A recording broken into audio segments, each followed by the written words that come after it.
The Quarantine Sessions podcast with J. Cole.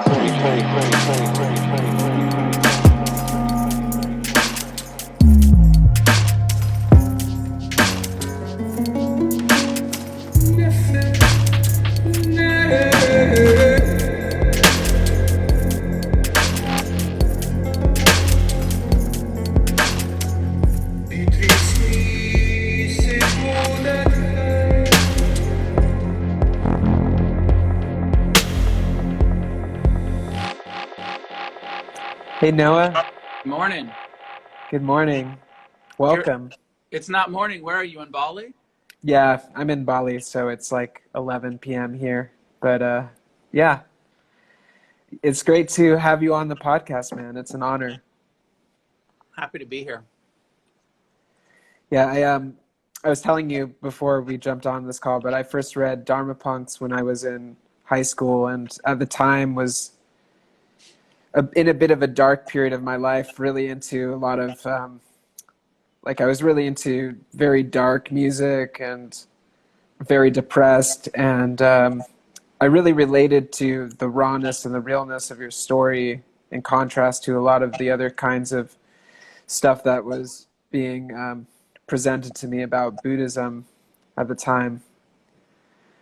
So yeah, I really appreciate you sharing your story in a way that is so relatable for people who are going through a kind of struggle. Yeah, my as I kind of stepped into the Buddhist world and Buddhist teacher, I was so influenced by recovery, coming out of like my addiction and recovery, where we tell our stories and we get honest about, our suffering, and that we kind of teach each other through our own personal narrative of like, this is how I suffered and this is how I, have recovered from some of the suffering I've experienced. That, and then the punk rock kind of attitude of we're all, do it yourself and we're all in this together and there's no real hierarchy, and, kill the rock stars. Like, if you're part of the scene, you're just part of the scene, and just be real and, be in the, slam dancing with everybody else. And so I sort of brought that attitude into punk, into Buddhism. And I'm glad that it, resonated with you and all the other people it resonated with, because you're right. Like, I'm not saying anything much different than the other Buddhist teachers, but I'm, saying it in a different way. Like, the teachings are the teachings, but what kind of narrative do we bring to it? And, so many of those teachers, probably have a lot of really interesting suffering and stuff, but they are kind of hypocritical about it. They kind of sit up there on the stage and pretend like they've always been spiritual. Yeah, right. Rather than getting real about like what was the suffering that really brought them to the desperation of, I'm going to have to meditate because I need to find some freedom. Yeah. I think that's what I love about the story, is that it makes it so that a normal person can hear a story like the one that you have told and feel like they too can make that journey and find some degree of enlightenment or some degree of peace and healing through these practices. Yeah, I mean, I believe that that was the Buddha's core teaching, was like everybody has the ability, and to wake up. If we're, the only question is willingness. Are we willing to do the disciplined practice, the renunciation, to, and usually that has to come from some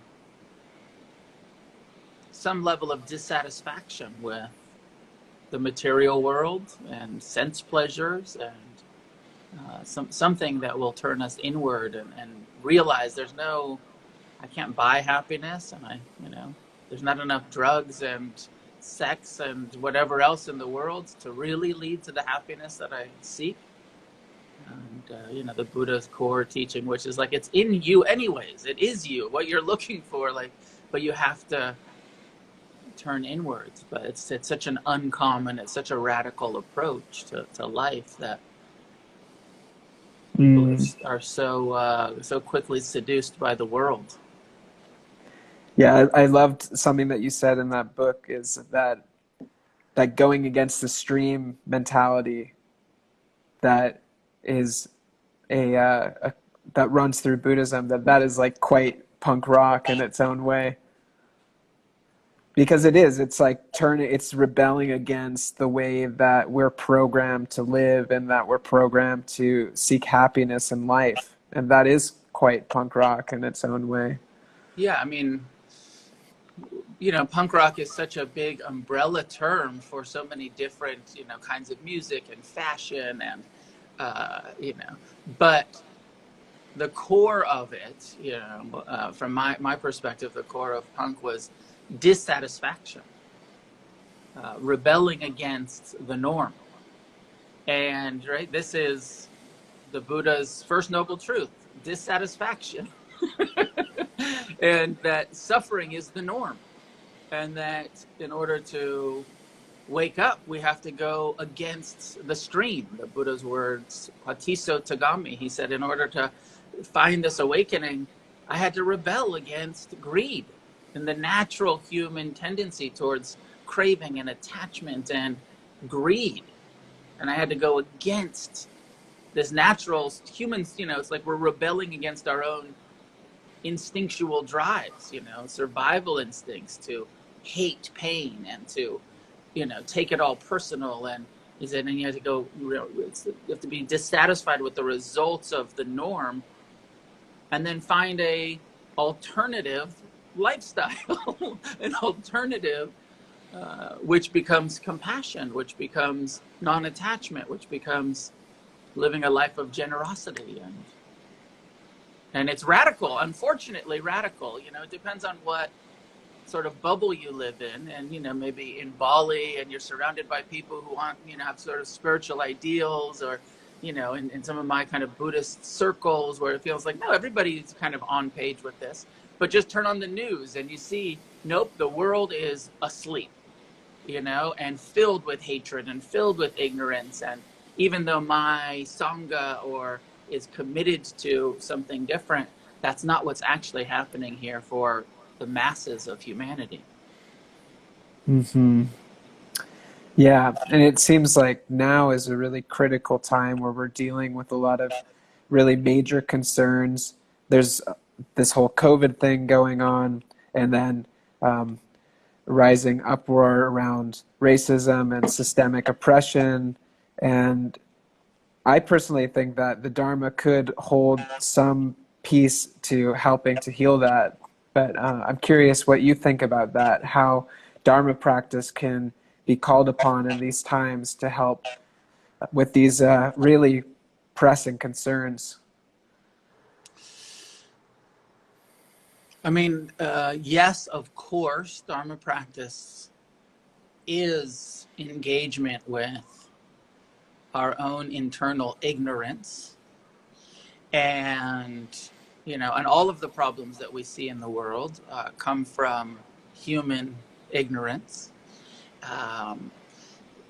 And what the Dharma practice asks us to do is turn towards and see it, and with humility acknowledge, like, oh yeah, well, look at how ignorant my views and opinions and attachments and aversions, and in this kind of take responsibility for the white privilege, the cultures of white supremacy, the history of colonial oppression. Like, see all of that, feel it. If you feel guilty, good. Like, feel that pain of that. Don't defend against it. Don't push it away. And then from that place, develop some compassion, some altruistic generosity, that commitment to, how can I change? How can I help?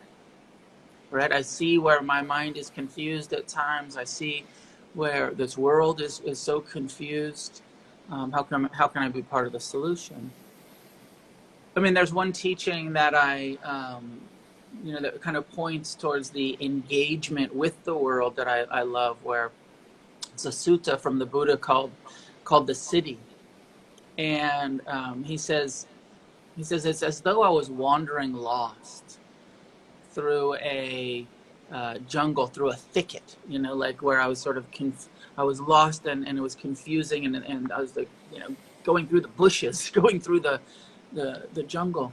He said, and then I came upon this forgotten civilization, this lost place, and that I rediscovered. And so what he's talking about here is like, I was lost in my own self-centered confusion of my mind, but I kept looking, and then I found within my own heart and mind this place of wisdom and this place of compassion, this awakened state of being. He said, and then I uncovered it. I did the excavation, like there's something here. There's some love, there's some wisdom, there's some ability to forgive, and he said, so I uncovered it. And here's the engaged part. He said, but then once I had rediscovered this lost place, I didn't just stay there by myself. I went and told everyone. He said, I went and told the kings and the ministers and the rich and the poor. And I told everybody about this place within that we could re-access that, and he's like, basically, I went and taught the Four Noble Truths and the Eightfold Path of like, this is how we can live. We can speak wisely, we can act wisely, we can train our minds with mindfulness and concentration. We can do this and uncover this beautiful thing. But that part of engagement where he said, I went and I told anyone who would listen. I spoke out against racism. I spoke out against sexism. I spoke out against homophobia and all of the forms of human ignorance, because the masses are lost in that thicket of views and opinions and deluded, self-centered, fear-based ignorance is the norm.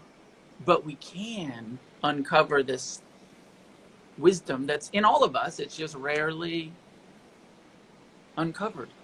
Yeah, So I think that's something. Feel like I do, and I know that's I do feel like, of course, Buddhism, the Dharma has a lot of tools for us in the external revolution. The problem is, it's not a quick fix. It's not like we could go down to the protests and say, everybody, here's a mindful tool to protest with love and compassion. And, like you could just say it and they would get it. To really develop that. I mean, the Buddha, I did this Dharma talk about him the other night where I was saying, like, let's look at the dude. He spent 7 years doing his own practice. Then he spent 40 years as a political, social, spiritual activist. But first, he made sure that he wasn't full of shit. And he said, I'm not going to teach anybody anything that I don't know. And in recovery, we learned this thing that says, you can't give away what you don't have. So although Buddhism offers this really revolutionary thing, it first asks us to do our own deep work. And it's so hard to get people to actually get on the meditation cushion and face themselves. Yeah, absolutely. Yeah. Why do you think that is? Why is it so hard to sit on the meditation cushion and face yourself? Because it's unpleasant.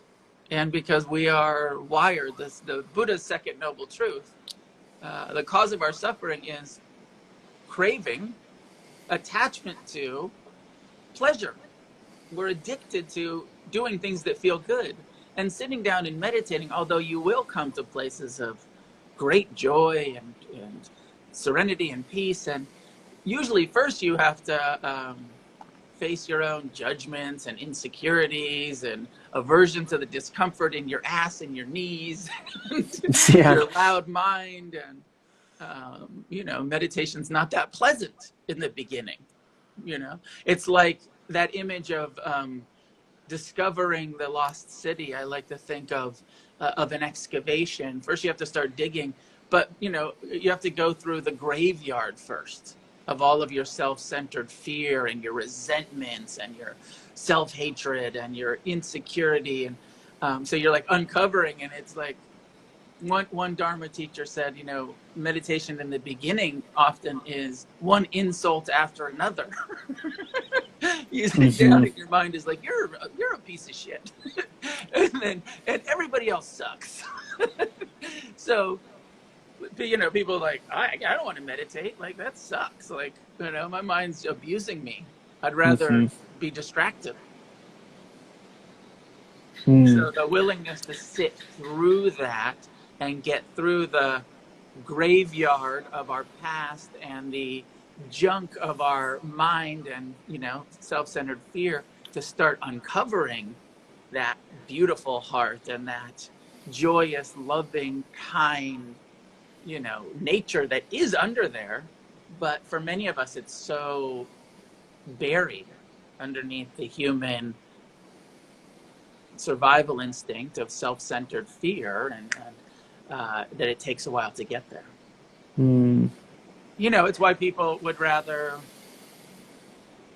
you know, have like I know you're a little bit interested in the or I don't know for sure, but it looks on your page like, you know, some of the plant medicine stuff, or you know, people are looking for a shortcut. I was like, isn't there a way that I can get there without having to just face myself on the meditation cushion in this slow, you know, can I take something, can I, you know, and looking for music that elicits that, looking for experience that elicits that, which is natural. It's all part of that human, I want to get there, but is there an easier way than hacking my way through the jungle of my own mind?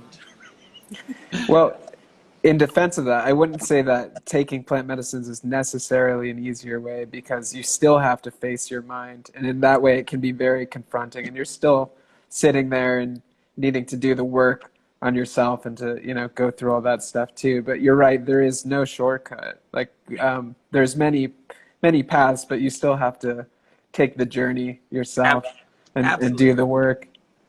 Yeah, absolutely. Absolutely. And I don't know so much because I'm a, you know, a recovery guy and you know, a drug-free guy. Yeah, I understand. But I just hear a lot of, you know, and I think that there's people that are very sincere about the plant medicine stuff, but I also get this sense that, you know, some people are just like, I don't want to, you know, sit on the cushion for 10 years. I want to go do some ceremony. Yeah, for sure. Yeah, definitely. Yeah, I'm curious if you'd be willing to share about your story a bit. I know a bit about your story based on reading Dharma Punx, but there's probably a lot of people listening that haven't heard your story before, and I think it's quite radical and quite inspiring. Sure. My story, you know, interestingly, I grew up like you, and I don't know how much you've shared your story, Jake, but like, you know, I grew up with, you know, my dad was a meditator. My dad was a meditation teacher. I grew up with, you know, Ram Dass and Jack Cornfield, and all of these like spiritual teachers were my dad's, you know, colleagues and friends. So I grew up around the scene, kind of like you growing up in Marin next to Spirit Rock. Like, it's just like, that's a thing my parents are into. Right. And you know, I had some conditioning, you know, in my childhood about meditation. It was modeled. I knew what meditation was, you know, drugs and alcohol and, you know, ceremony and, you know, kind of lots of hallucinogens, you know, where my parents were into as part of their spiritual practice. They were really into LSD and ketamine and mushrooms. And I had my own sort of early life trauma. My parents were divorced. My mom was an addict. My dad wasn't very present. He was a bit more interested in meditating and being the guru than he was in being a father. So all of that sort of internally led me to a kind of despondency and actually suicidal ideation at a very young age. And I knew about death. My father did this death and dying hospice work. And so I was told from as a kid, death isn't the end. Death is a renewal. There is rebirth. There is reincarnation. We're not these bodies, right? So that was the kind of conditioning I got. And so in my child's mind, I thought like, well, life sucks. And my parents aren't paying attention and I'm suffering. So maybe I should just start over. You know, because suicide to me was not, it was an escape from this experience and then a kind of like, you know, you get to pass go and collect $200 and get a new incarnation.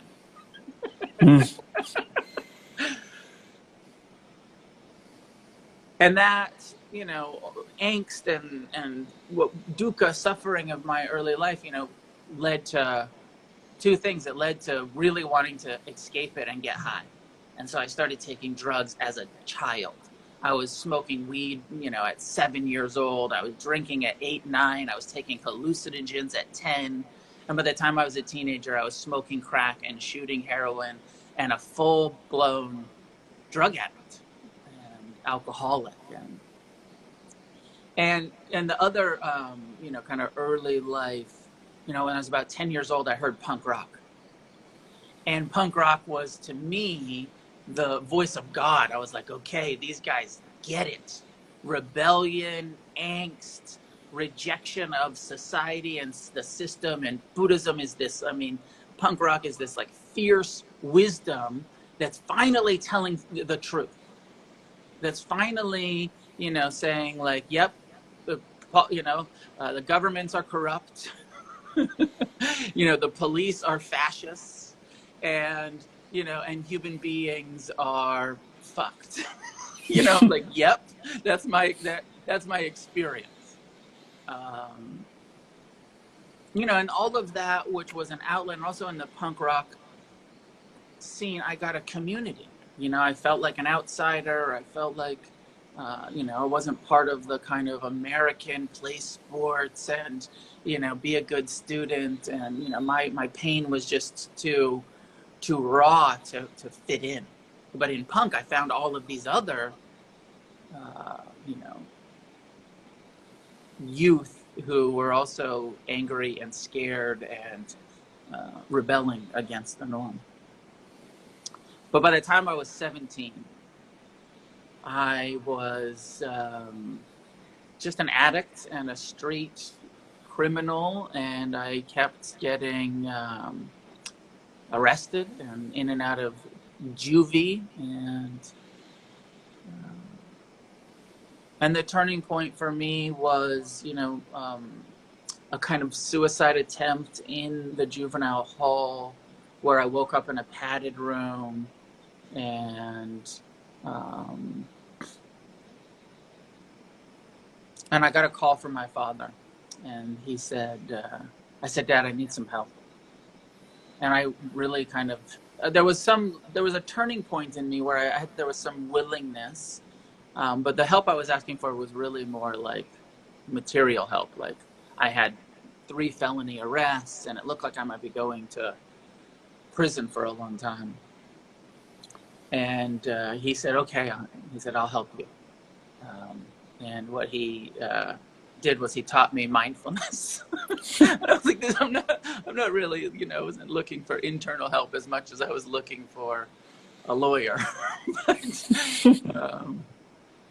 But I started meditating. He said, you know, just breath awareness, ignore your mind, keep coming back to your breath.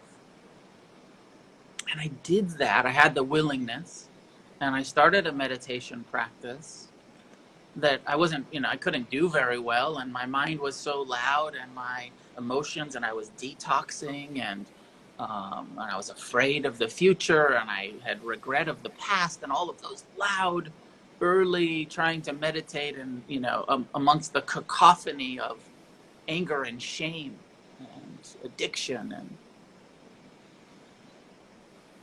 But I saw in that early meditation practice that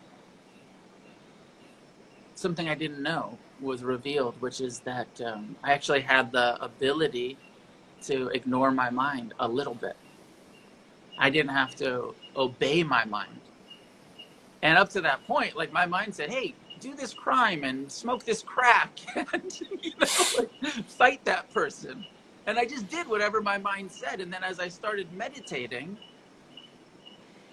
my mind, I was like, oh, actually, I can disengage from those thoughts, which feel like they're up here somewhere, and come back to the breath. And keep returning to the breath and keep returning to the breath. And so that initial mindfulness of breathing practice was such a relief. And of course, my practice, it's a long journey from there 32 years ago to here. But in some way, I can feel like part of what happened for me was that same thing, that same drive that led me to seeking relief in addiction, that same drive that led me to, being, covered in tattoos, not just, that same sort of like all or nothing attitude that I tend to bring towards most of my, endeavors, got turned towards meditation. I was like, if this works a little bit, then I'm going to do it all the time. This gives me a tiny bit of relief. There's hope here.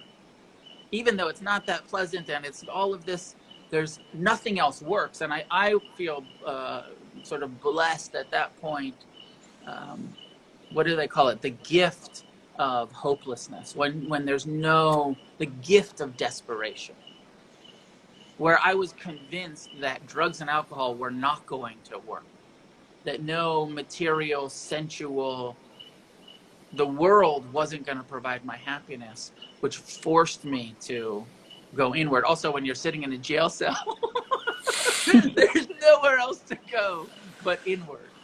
And you can either suffer a lot, or you can try to do something about your mind, which is creating that suffering. So my practice, unfolded from that kind of turning point. And as I got more and I got sober and I stayed sober and, I haven't used drugs and alcohol since that time, 1988, and, but of course it's, it's a slow process and a lot of detours and a lot of confusion along the way. And I certainly didn't become a good Buddhist. I stayed very much committed to my anti-authority punk rock attitude, which has caused, it's challenging for me to trust spiritual teachers, and I'm so quick to see the hypocrisy and, to pull back the curtain on, are you actually living what you're saying? And I'm one of those people who has had the very rare experience of, growing up with the Dharma teachers and knowing, Ram Dass and Jack Kornfield and Joseph Goldstein and Sharon Salzberg and all of these Western American teachers, and knowing how neurotic they are and knowing how much drugs they take and, their affairs and their, all of the stuff where it's like these people are very human, but they get on stage as their spiritual teacher role and pretend, and only tell the stories from 1974 and not like what they were doing last week. And so, it's been, I don't know, I don't need to go so far down that road other than, I really, as I was invited into, my father encouraged me to teach, and my, Jack Kornfield encouraged me to teach, and Ajahn Amro, many of my teachers, when I was about 10 years in, and I was doing all of these retreats, and I, they said, you should consider helping others, in this way. But I had to do it my own way, right? I had to do it with my fuck you attitude. fuck the world, right? Like, and that mixture of, the Buddha having this attitude of like, the world is not going to provide our happiness, but how can we help create a positive change in this world? So fuck the world not being a negative statement, being a discernment. The world is not the source of our happiness. How can we help others? How can we be of service? How can we help, pull the dust from the eyes of those who are wanting to see? So it's been a wild journey, and I don't know how much you're aware of, like the last couple of years for me, where many of my teachers, have really kind of what I experienced as a complete betrayal, because here's how I see it. Everybody has a different perspective, but I see this sort of like, oh, cool, like Noah is Stephen Levine's son, that sort of nepotism. Oh, and yeah, he's got some tattoos and he's got a little bit of an attitude, but that's okay. Like, but then the Dharma Punx scene and the Against the Stream and Refuge Recovery, these things got so big, and Spirit Rock and those places became so much the establishment that at some point they're like, oh no, like you can't swear in our sacred Dharma hall. And I was like, fuck you, I can't swear in your sacred Dharma hall. Like this is not wrong speech. This is exclamation points. Like this is the language of my people, and I was so outspoken against their hypocrisy and their not abiding by the fifth precept. The Buddha said, hey, if you're serious about this path, there's no place for drugs and alcohol on this path. Like you want to be awake, don't put alcohol into your system, which puts you to sleep. Don't put, drugs that put you to sleep in this, but these, hippie generation Dharma teachers, my dad and his cronies, who never took that precept seriously. And I'm this like young, recovering guy with an attitude being like, you guys aren't really Buddhists. You guys aren't even like practicing this shit. And they're like, how dare you tell us? So I created a lot of, difficulties for myself in my own sort of attitude, to the point where I got kicked out of Buddhism. I didn't know you could do that. I didn't either, but like Cornfield, who was my teacher for decades, was like basically like yeah, Noah's out. Oh wow, I'm sorry to hear that. I sort of painful on some level, feels like a big betrayal and a huge, hypocritical system, but also like that, how cool to get like, kicked out of a club you didn't want to be in. Yeah. Well, it's also funny because it's like, I think that Dharma is it should be non-secular. It should be non-religious. It should be open to anyone, and you shouldn't have to be within a particular structure or particular system to be able to participate in that. Like that's not what the Buddha taught, and that's not what it was originally about.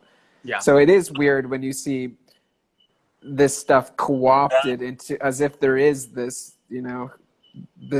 this way it has to be. And I think a lot of that does come from a kind of marketing perspective, like they're trying to cater to a particular audience, and I know the audience that goes to Spirit Rock because I've been there many times, and when I first started going to Spirit Rock, I would, I went with my dad, and I would wear these like leather jackets with like patches of bands that like burnt down churches on them, so it's like I didn't quite fit in there. I was looking around at all these like upwardly mobile Marinites, and it was yeah, it was interesting for me, but the meditation itself had such a big impact.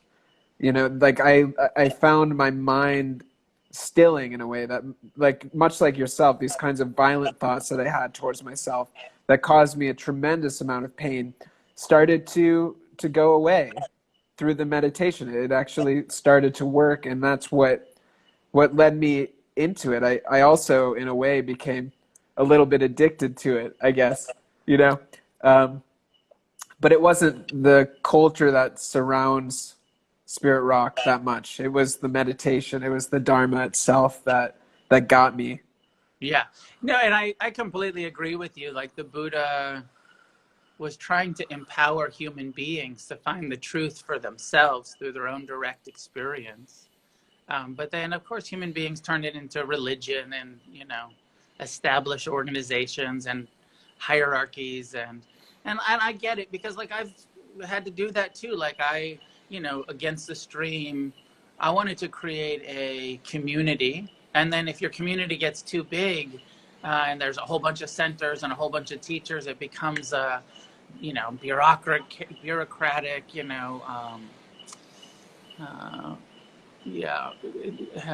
becomes it becomes an establishment.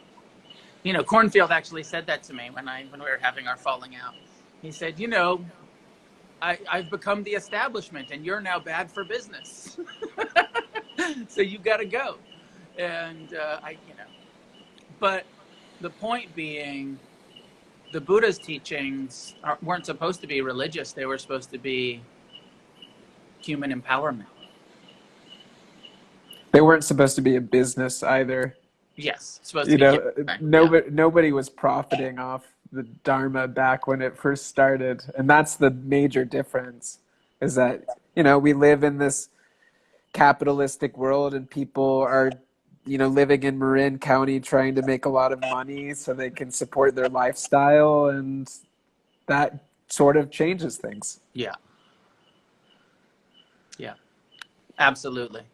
Yeah, I mean, the Buddha was, if you look at it, he was quick to also, because he was a wealthy person from an upper class, he was quick to go to the kings and, kind of solicit their generosity so that he could feed all of his followers, right? Because they were dependent on the generosity and donations of wealthy people. But he was so inclusive, and he was like, everybody's welcome here. Of course, we never charge for anything, and the kings give the money, and the wealthy business people give the money, and and we just share it with everybody. But certainly not a capitalist. It was such a gift economy. Yeah. Yeah, it's interesting to hear you talk about this, because I've kind of like had my own observations and also heard from my dad, who has his own kind of gripes, I guess you could say, with like the way that things are run with Spirit Rock and things like that. But I mean, I've seen it all throughout the kind of spiritual world, and it's the same within visionary art too, which is like a similar thing where it has an intention of creating art that inspires unity and healing and enlightenment on the planet. But yeah, there's also a lot of competitiveness, and there's a lot of kind of segregation within that scene, and that kind of hypocrisy it's disheartening, and you seem particularly allergic to it, and it's something that I've also been a bit disturbed by at certain times in my life. I mean, I feel quite critical of it, but also, like, I get criticized about it because, like here, I'm sitting here in Venice, California, in my meditation center, and, we have to pay $3,000 a month rent. So, there's a sort of, and all of my classes are done for donation, but I'm always asking for donations. And then, people will be like, that guy's always asking for money. And it's true. Like, in order to support, to pay the rent and to, you have to ask for some donations. Now, you gotta schmooze with some kings, man. You gotta schmooze some kings. You gotta, work that magic like the Buddha We don't did. have any, kings around here, any benefactors, Yeah. They all want to give their money to Cornfield. Yeah. Right. I want to talk with you a bit about addiction, because I know that that's been a big focus of your work, is addiction and recovery. I'm curious what you would say addiction is from a strictly Buddhist Dharmic perspective. Well, it's interesting because the way that the second noble truth, where the Buddha says, here's the cause of suffering for all of us, is repetitive craving. So if everyone has because that's kind of sounds like addiction. Like, Yeah. what's addiction? It's like when you're in this like compulsive and repetitive craving, that's, you're addicted. But there is something different between the ordinary human condition of I want pleasure all of the time, but I have enough self-preservation to not shoot heroin. I have enough, self-preservation to not drink every single day or, become an alcoholic. There's something that happens to that repetitive craving that we all want pleasure in the addict where there's some imbalance, right? There's some, and usually it's some underlying wounds, some underlying pain, something that fuels that ordinary craving into an addictive, habitual pattern. But I mean, the simple way I would just say, some internal imbalance that, mixes with that ordinary craving and becomes addictive, compulsive behaviors. But yeah, it's kind of like that craving. It's like, in a way, resolving addiction, or at least resolving craving, is a really central component to Buddhism in general. And it's really the main problem, or one of the main problems, that the Buddha observed just in human nature as a whole. It's the most radical, it's because it's completely normal. It's part, it's like it's our human animal survival instinct is craving for pleasure and aversion to pain and this self-centered fear. That which allows us to survive causes all of our suffering. Because we're not wired for happiness and peace. We're wired for a fear-based survival. But then we're over here with these big neocortex human brains saying, like, I want more than survival. I want to be happy. I want to be at peace. I want freedom. But I'm in this organism that doesn't naturally tend towards happiness, peace, and freedom. I'm in this organism, this mind, body, heart, that craves for pleasure all of the time, and that takes, like, the Dharma and, turns it into a business because I want more money, and turns art into a business because I want more, that part of us that even turns something beautiful into capitalist, like more suffering. So it's so radical what the Buddha taught and what we're trying to do. It's so counter to the norm, and just how we are in our lives and in our human minds. Here's my sense. And then there's also this confusion sometimes where people say the second noble truth, which I would translate as craving. The word is actually tanha, it's thirst. It's, it's alcoholic thirst. So there's something we can do to change our relationship to that, but we're never getting rid of desire. And sometimes Buddhists kind of say, like, desire is the problem and you need to be desireless. And what bullshit that is. It's impossible to be free from desires. It's not impossible to break our addiction to satisfying our cravings.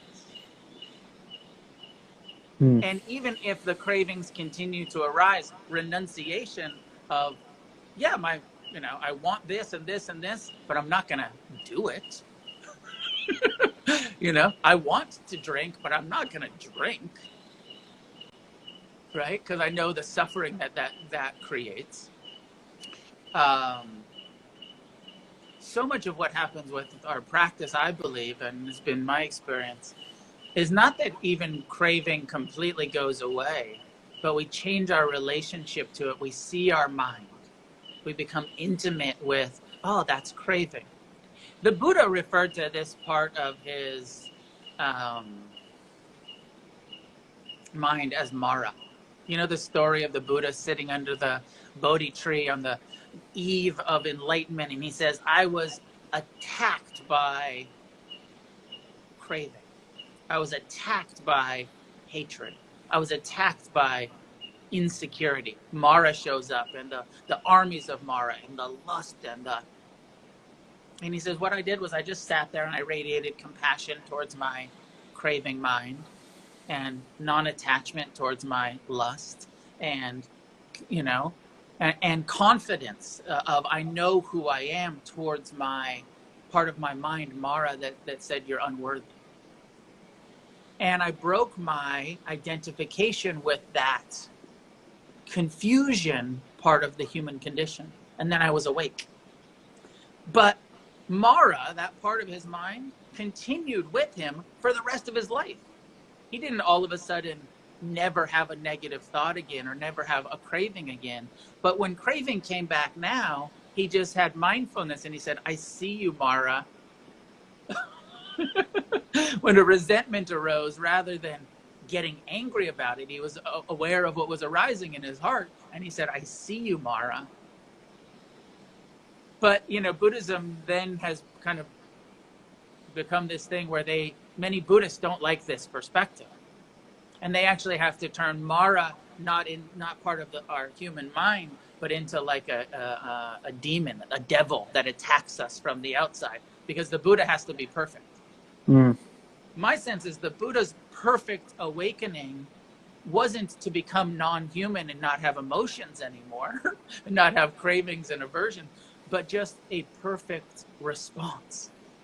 Now I meet it with compassion. I don't act out of that place. I respond to it. I see it clearly, and I respond wisely. Mm. So that's my goal with all of it, not trying to get rid of emotions or mind states or any of it, but trying to develop a really appropriate, non-reactive, wise response. Mm. Well, I think that's what meditation helps you do, is it helps you develop a perspective to see yourself. So you're not stuck just mindlessly being the character of yourself, but you kind of are observing yourself from like another higher perspective. And it is wild just to talk about the craving thing, how even prominent Dharma teachers are corrupted by it. But it's just so deeply ingrained within our culture, and we're so programmed by that. I mean, you and I both grew up in California, and it's celebrated. Like, oh, that person's driven. Like if somebody's ambitious, if they want a nice car, if they want a nice house, that's celebrated. Yeah. But somebody who is just living a simplistic, modest life and is happy with that, I think that wouldn't really be as celebrated within our culture for whatever reason. Yeah. I mean, capitalism, is, and it's not just America. Like you see it in Asia, you see it in Africa, you see it. It's the whole planet is, pretty diluted into kind of the idea that material success equals happiness. Now, actually, there's this great blessing of the people who have everything and realize it didn't work. Because then you can stop chasing the carrot. And, you grow up in, and it's kind of the Buddha, right? Like the Buddha grew up with wealth and, all of that stuff. And he was like, this shit doesn't work. I better go inward. But people, continue to chase this sort of material solution. There's no material solution. I've had some success and some material abundance, but I was once meeting with a very famous music producer and who's, half a billion dollars, hundreds of millions of dollars he's earned in his life. And he said to me, he said, some of my friends are really rich and none of them are very happy. And so he's talking about like, he's incredibly rich and, he's talking about his friends who are actually billionaires. And he's like, and none of them are very happy. He's like, it just doesn't work, does it? Apparently not. It just doesn't work. Yeah. Yeah, I've also met some very wealthy people that weren't particularly happy. And interestingly, some of the happiest people I feel like I've ever met in my entire life are the ones that don't have really anything. Like these Balinese women who carry bricks on their heads and make the equivalent of like $2 a day, but they smile with a smile that just radiates pure love at you. And I think that's why people are attracted to coming to places like Bali. It's because they see people like that, and it's something that we don't have. They have something that we want, that we can't find. And our whole system is trying to give us that, but we just can't, we can't get it from the system. Yeah. But it's funny too. It's like, you know, everybody has that thought like, no, it's going to work for me. Like, money didn't give those people happiness, but you'll see, I'm going to be successful and it'll work for me this time. And it's so seductive in that way. Yeah, and I mean, I don't, I'm happy to acknowledge that I'm also, in this world where I have two children. I want to make a living. I want to provide a comfortable life. All of that stuff. I don't have any um, uh, judgment against people making a living. Like I feel like it's important, and I feel like especially if you're doing, good work. Like artists should be supported. Teachers should be supported. Like there should be, um, but there's a level of greed, right? There's a level of and not even greed. It's just the delusion that like that will make me happy. I was making more money than I had ever made a couple years ago. I had opened a rehab, a treatment center, and I was helping hundreds of people, and it felt really good about what I was doing. And then it all went away, and I lost, 90% of my income or 80% of my income. But my level of happiness didn't change much because my happiness doesn't come from the material. It comes from my heart. It comes from my non-attachment. It comes from my compassion. So whether or not there's, lots of abundance, all of this sort of like conversation in spiritual circles about calling in abundance, like, it's just this sort of materializing. If I have lots of stuff, I'll be happy. And it just doesn't work. But we do need a roof over our head and, shelter and, all of that stuff. And, I've been criticized a little bit for like living in Los Angeles, where, in order to, like it's very expensive. Like you're smart off in Bali where you can live on the cheap and you can be of service and create your art and do all of that stuff. And it doesn't cost much. And here I am with two children living on the west side of Los Angeles. And, just to get by, just to not be in poverty, it's a big number. Mm-hmm. Yeah. It's so expensive in LA. So I'm a materialist. I don't want to completely critique everybody about money. I think that there's a wise, a healthy, and non-attached, appreciative way to have money and to earn money and to be generous with money. I'm in it. This is I'm very much an American Buddhist in that way. And I continue to do, just about everything that I do for donation rather than really trying to monetize it, just allowing people to give what they can.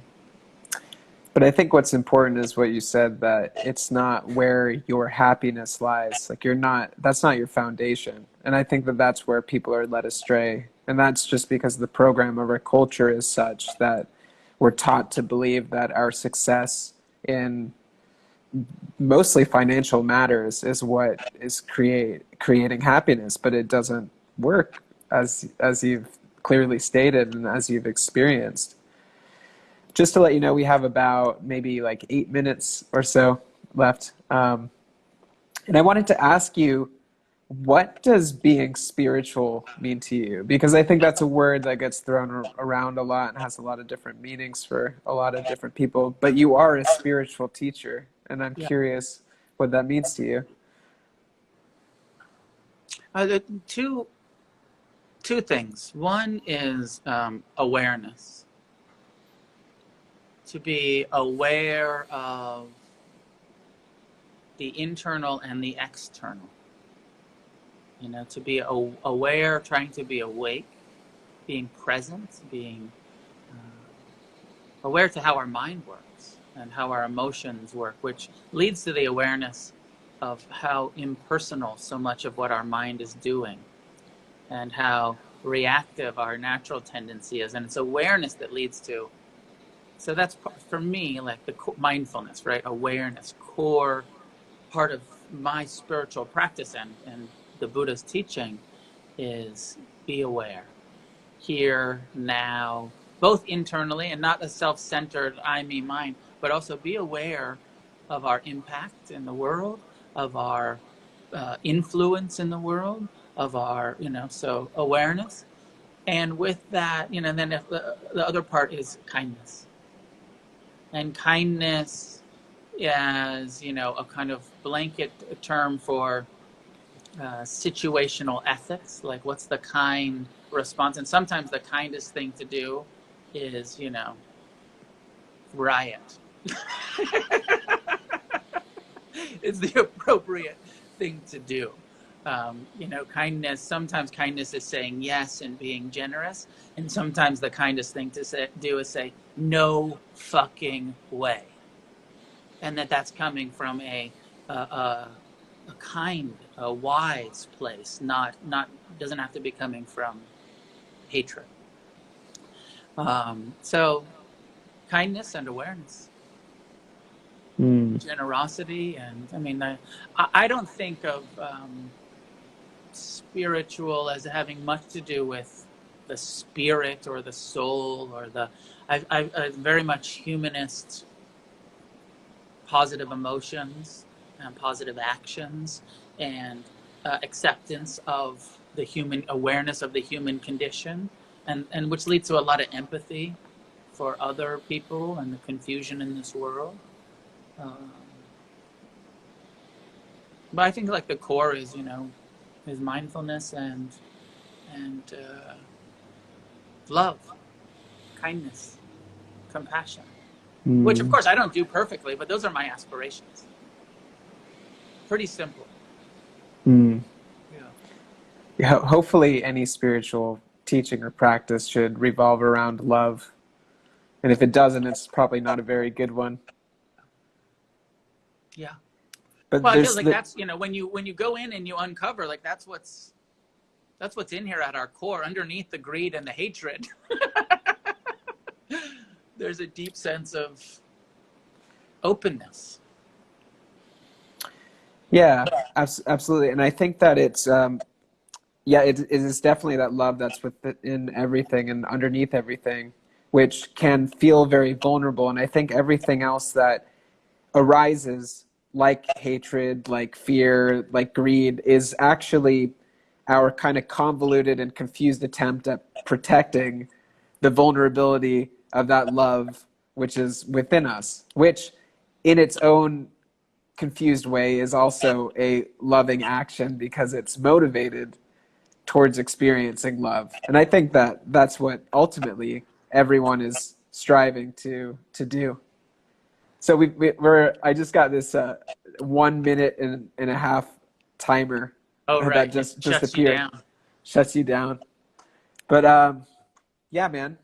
Thank you so much. This was an awesome conversation. Thanks, Jake. Yeah, great to connect with you and keep up all of the good work there. And I hope to get out to Bali soon, so I'll look you up.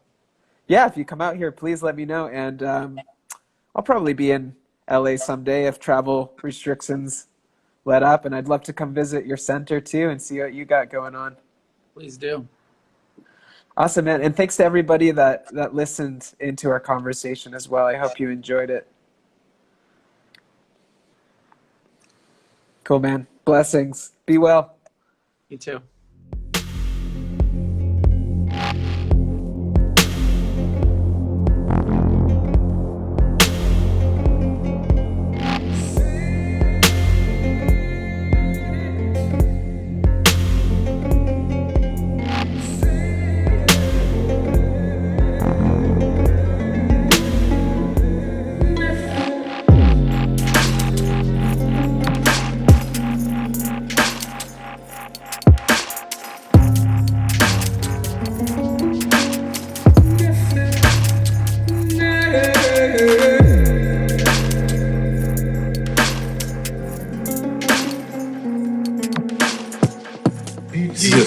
The Quarantine Sessions podcast with Jacob.